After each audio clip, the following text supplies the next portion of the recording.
আসসালামু আলাইকুম। প্রিয় দর্শক, অন্য মঞ্চের আলাপচারিতায় আপনাদের সকলকে আমন্ত্রণ জানাচ্ছি। আজকের আলোচনার বিষয় ইউনুস বাবা ও অগুন্তি চোর। সেই যে নাটক আছে না আরব্য রজনীর, সেই যে গল্প আলী বাবা ও 40 চোর, সেইটা অবলম্বনে আজকের প্রতিবেদন ইউনুস বাবা ও অগুন্তি চোর। এক কথায় ইউনুস প্রশাসনের পরিচয় যদি দেওয়ার কথা ওঠে, তাহলে সবচেয়ে জুৎসই যে বিশেষণটা বা যে কথা বলা যাবে সেটা হচ্ছে আমরা আমরা সবাই চোর। না, কোনো আদালতে কথা বলেনি ইউনুস ও তার প্রশাসন সম্পর্কে, কেননা সে কথা বলার সাহস কোনো বিচারকের, কোনো আদালতের নেই বর্তমানে বাংলাদেশে।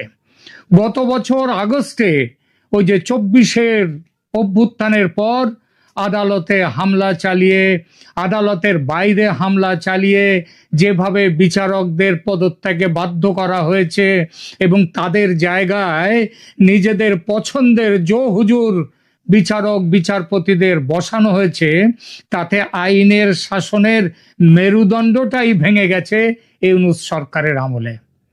আসলে ইউনুস প্রশাসনকে চোর বলছে কোনো বিশেষ জায়গার কিংবা বিশেষ শ্রেণীর লোক নয়, সারা দেশের লোক। সারা দেশের লোক একের পর এক উপদেষ্টার বিরুদ্ধে উঠছে শত শত, এমনকি হাজার হাজার কোটি সরকারি টাকা তছরূপের অভিযোগ, চাঁদাবাজি করে হাজার হাজার কোটি আদায়ের অভিযোগ, ঘুষ খেয়ে ট্রান্সফার, চাকরি সব ব্যাপারে ঘুষ খেয়ে টাকা আদায়ের অভিযোগ। সবার উপরে চোরের সর্দার স্বয়ং doctor Mohammad Yunus, the Nobel laureate. ক্ষমতায় বসেই, কেন তাকে বলছি চোরের সর্দার, তার কারণ হচ্ছে ক্ষমতায় বসেই মকুব করে নিয়েছেন নিজের কর ফাঁকির 666 কোটি টাকা। শুধু উপদেষ্টা নয়, তুমুল চাঁদাবাজি করছে বিভিন্ন রাজনৈতিক দল। যত রকমের দুর্নীতি হয়ে উঠেছে এই সরকারের, কি বলবো, তাদের মুখ।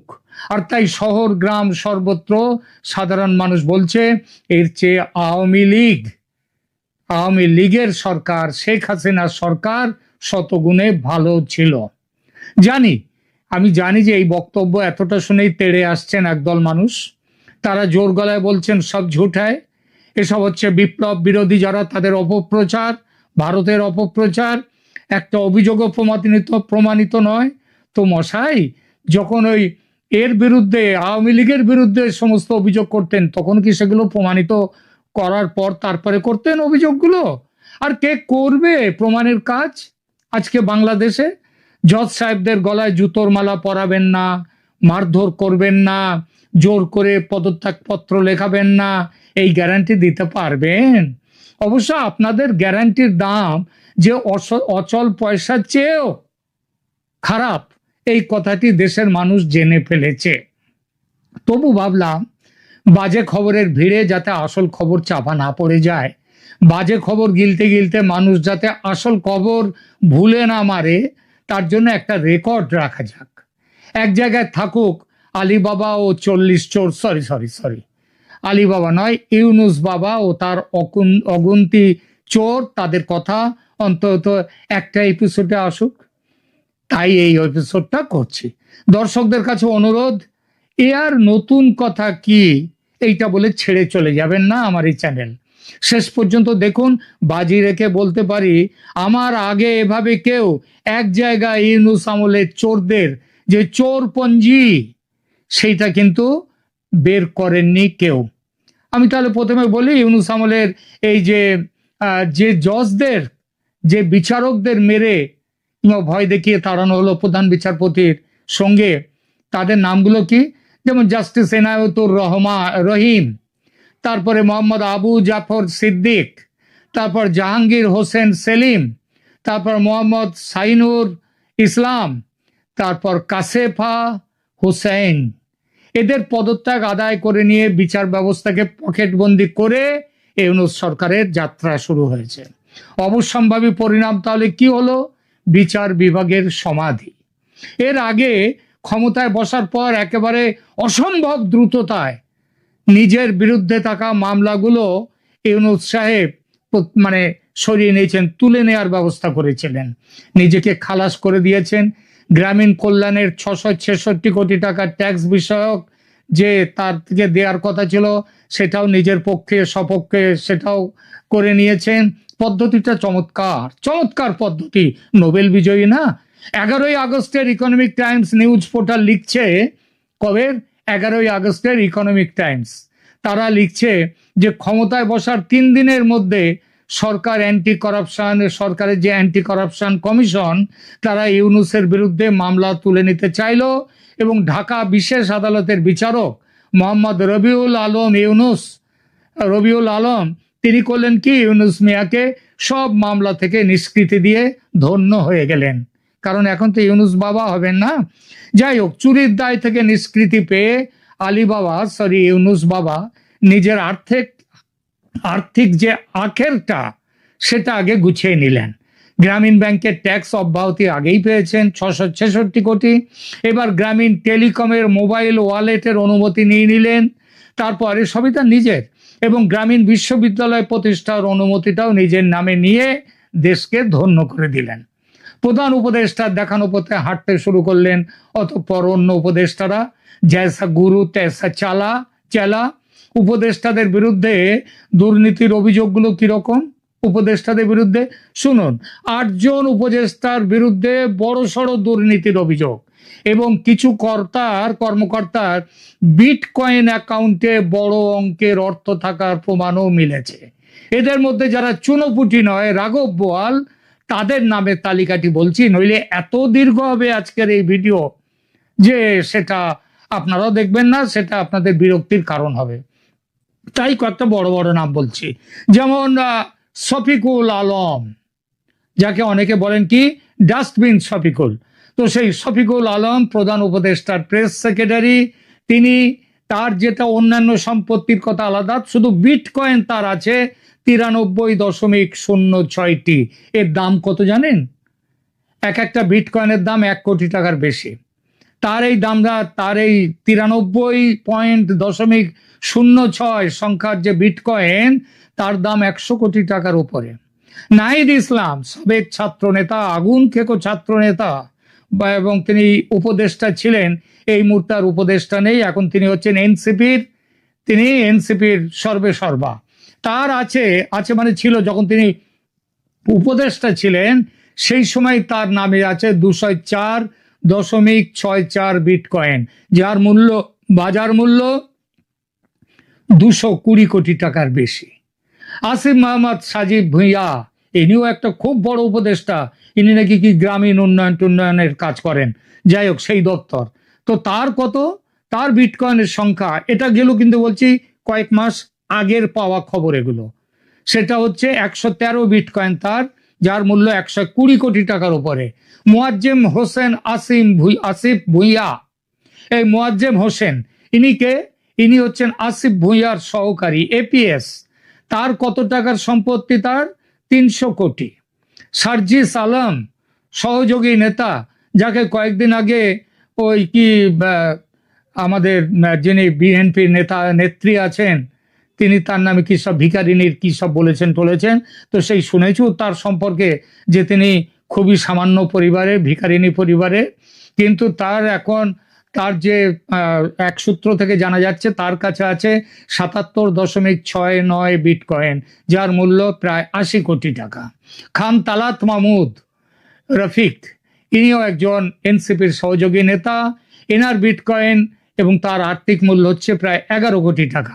এছাড়া বিভিন্ন কমিশন সদস্য, বিভিন্ন উপদেষ্টা, ছাত্রনেতা, অফিসাররা মাত্র 1 বছরের ইউনূস শাসনে দুর্নীতিকে একটা প্রাতিষ্ঠানিক মর্যাদা দিতে সফল হয়েছে। এটা এই সরকারের একটা বড় সাফল্য, বিরাট সাফল্য। কেউ বলতে পারেন এইসব খবরের উৎস কি? আপনি তোমার সেই গাঁজাখুরি খবর দিচ্ছেন, তাদের আমি বলি তাদের জিজ্ঞেস করি, কেন এসব কথা আপনারা কোনোদিন শোনেননি? যদি না বলেন না শুনিনি, তাহলে বলবো আপনিও তাহলে ওই চোরে মাস্তুতো ভাই, ওই চোরেদের ভাই।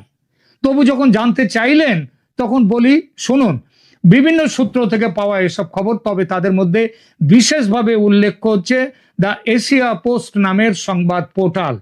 উপরের তালিকায় অবৈধ বিটকয়েন, বিদেশি অ্যাকাউন্ট ও সরকারি অর্থ আত্মসাতের দাবি দ্য এশিয়া পোস্ট নামক পোর্টাল থেকে আমরা সংগ্রহ করেছি।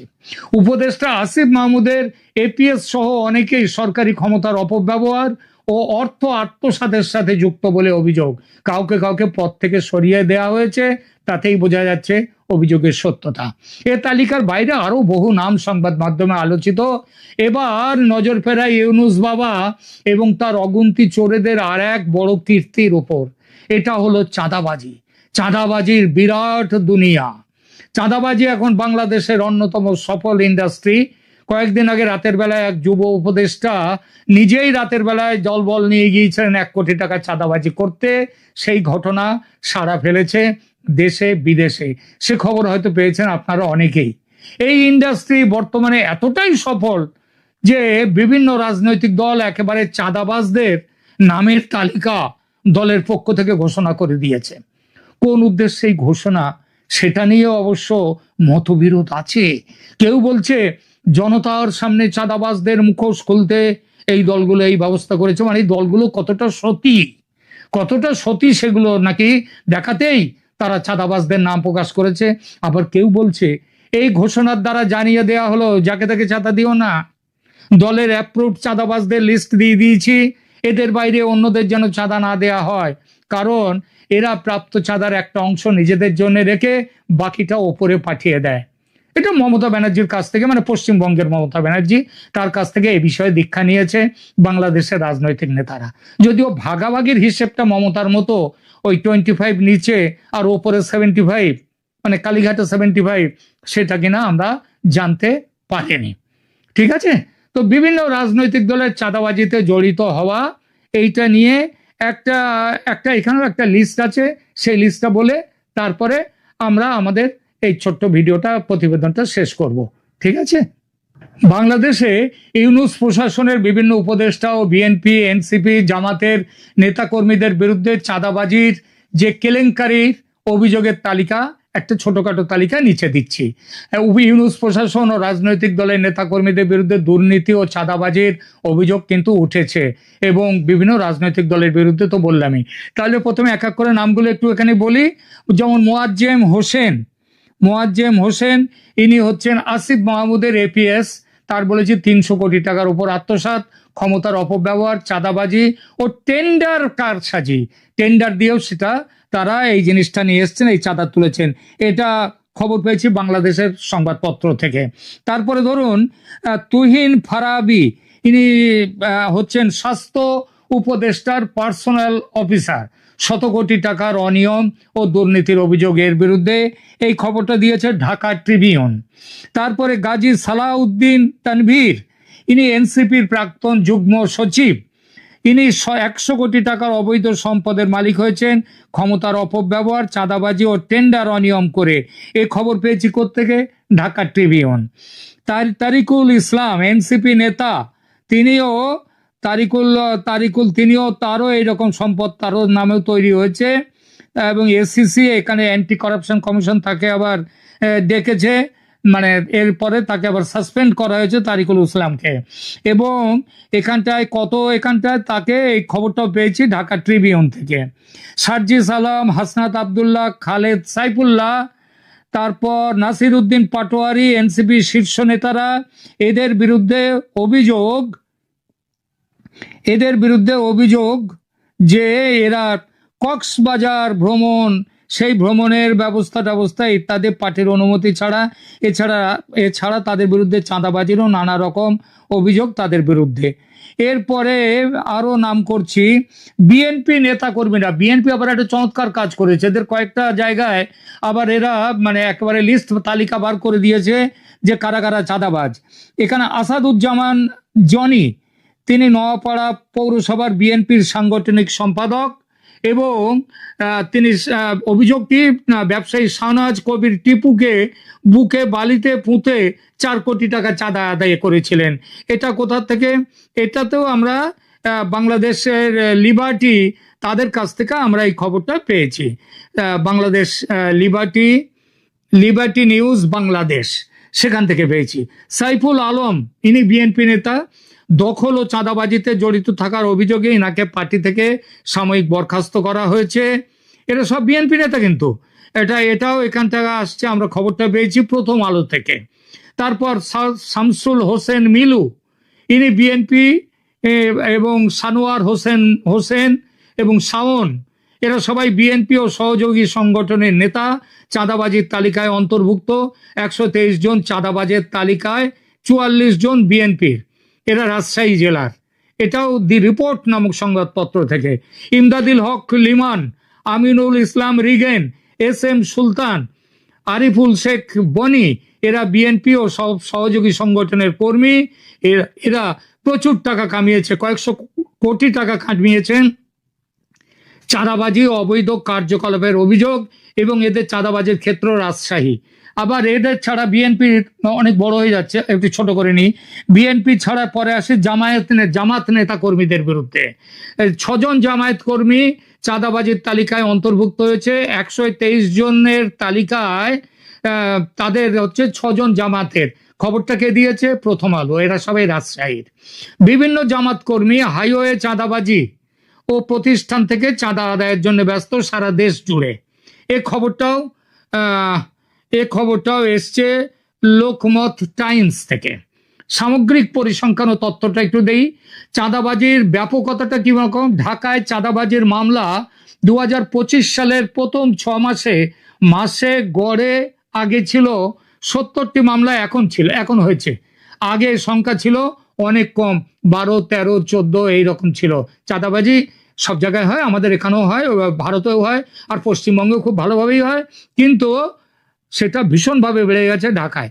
এবং এ খবর লোকমত টাইমস দিচ্ছে। রাজশাহীতে চাঁদাবাজির তালিকা: 123 জন চাঁদাবাজের মধ্যে 44 জন বিএনপি, 25 জন আওয়ামী লীগ। এটা আবার কি? এই বাজারে তো আওয়ামী লীগ পালিয়ে প্রাণ বাঁচাচ্ছে, তারা চাঁদাবাজি করতে গেছে? হতেই পারে না। এ আওয়ামী লীগকে জড়িয়ে দেওয়ার জন্য হয়তো তারা অনেকেই সার্জিস আলমের মতো একটা সময় আওয়ামী লীগ করেছে, এখন তারা বিএনপি কিংবা জামায়াতে গিয়ে ঢুকেছে, তাদের নামটা কেটে দেওয়া উচিত ছিল এদের। যাই হোক, এই খবরটা দিচ্ছে কে? এই খবরটা দিচ্ছে দ্য রিপোর্ট। আচ্ছা, এরপরে বিএনপি কর্তৃক শাস্তি দেওয়া হয়েছে কয়েকজনকে। ওই যে কতজনকে? 4000 জন সদস্যকে সাময়িক বরখাস্ত করা হয়েছে। সাময়িক বরখাস্ত বলে এটাকে, বরখাস্ত হয় না, সাময়িকভাবে তাদেরকে বসিয়ে দেওয়া হয়েছে। বরখাস্ত মানে পার্টির থেকে বার করে দেওয়া, সেটা কোনোদিন হয়নি আর হবেও না, কারণ এরাই তো পার্টির জান প্রাণ। শুনলাম তারেক রহমান নাকি বাংলাদেশে আসছেন, তাকে স্বাগত জানাবার জন্য এখন চাঁদা তোলা হচ্ছে বিপুল বেগে। তো এইটা হচ্ছে ব্যাপার।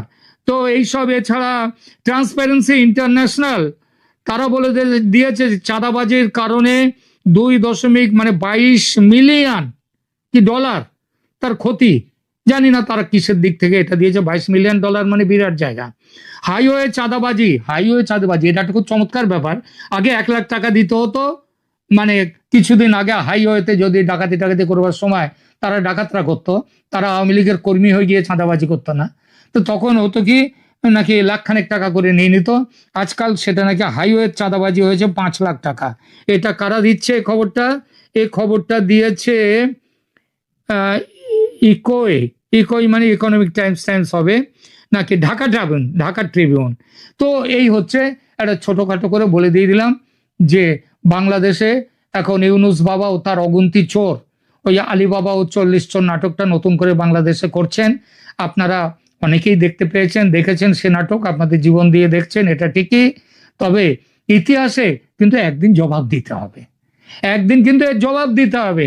আপনারা 1 বছর ধরেও এই সরকার, তারা শেখ হাসিনার কোথায় টাকা পাঠিয়েছে, সম্পদ পাঠিয়েছে হাজার হাজার কোটি, একটা টাকা খুঁজে পায়নি, কিন্তু এরা এখন সেগুলো করে ফেলেছে খুব তাড়াতাড়ি সময়। খুব ভালো ছাত্র, এই যে ছাত্র জনতা যারা এইসব এত বড় বড় কাজ করেছে, মানে তারা কি বিপ্লব করেছে, তো এরা সত্যি খুব ভালো ছাত্র।